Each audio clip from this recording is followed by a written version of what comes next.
اسمها الميرامية والا المرمرية. نلقاوها وين يبيعوا الحشيش. نحكيو على اهم الفوائد لشنو تصلح وبالطبيعه كيفاش نجموا نستعملوها ولي كونتر انديكاسيون للناس اللي يسمعوا فينا ويعجبوهم الفوائد. بالطبيعه فما فئه معينه نتاع عباد ما ينجموش يستعملوا العشبه هذيا. باهي نبداو بالفايده الاولانيه اللي هي تسهل عمليه الهضم. دونك ننصحك انك تعمل معناتها لانفوزيون نتاع الميرامية بعد الماكله، راهي باش تسهل عمليه الهضم، باش تنقص مك الانتفاخات والغازات. الحاجه الثانيه اللي هي باهيه للذاكره، عملوا دراسه على الناس اللي عندهم كاريمون المالادي دالزهايمر، معناتها مرض الالزهايمر، والناس اللي عندهم ضعف في الذاكره، اعطاوهم الميرامية، مشاو عليها المده معينه، لقاو اللي ذاكرتهم ولات خير، قوت لهم ذاكرتهم، وحاجه اخرى نقصت من اعراض الالزهايمر.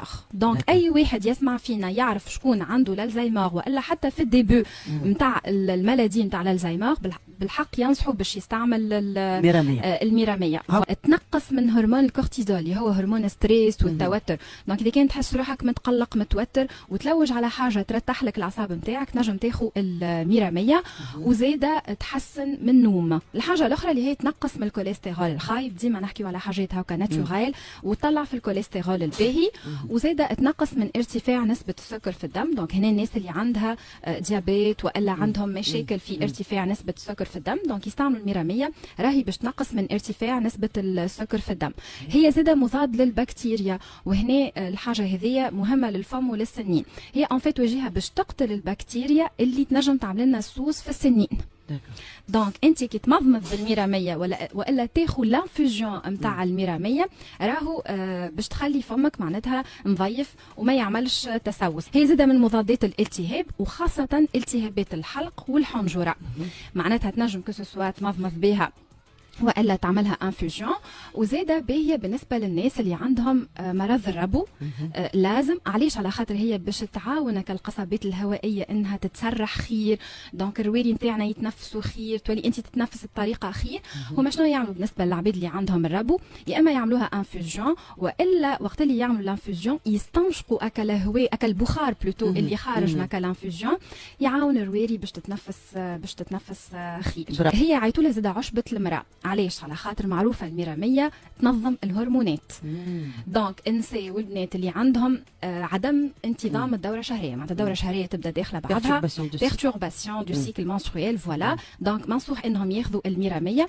وزاده الوجايع اللي تجي وقت الدوره الشهريه، منصوح ان ناخذوا الميرامية قبل بايامات، معناتها من الدوره الشهريه، دونك تخفف وتقلل مك الوجايع هذيك.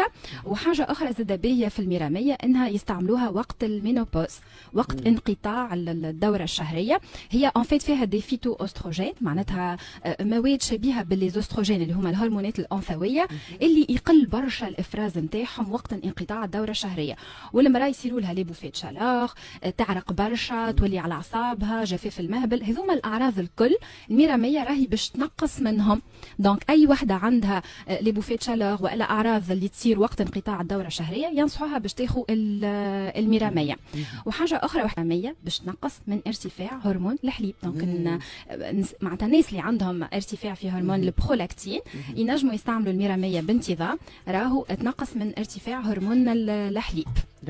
وحاجه اخرى باهيه انها فما ناس وجهها يعرقوا برشا، يتعرقوا ياسر. هو التعرق باهي معناتها باش يعدل درجات، فوالا راهو حاجه بوزيتيف، حاجه بينيفيك للبدن نتاعنا، خاطر وقت اللي نتعرقوا البدن نتاعنا يعدل درجات الحراره اللي فيه، ينظف البدن من السموم. لكن فما ناس تتعرق اكثر من نورمال. الميرامية راهي باش مش معاش تخليك تتعرق، هي تنقص مك التعرق الكبير هذاك الشديد وترجعك تتعرق عادي، معناتها بصفه منتظمه. هذوما تقريبا اهم الفوائد.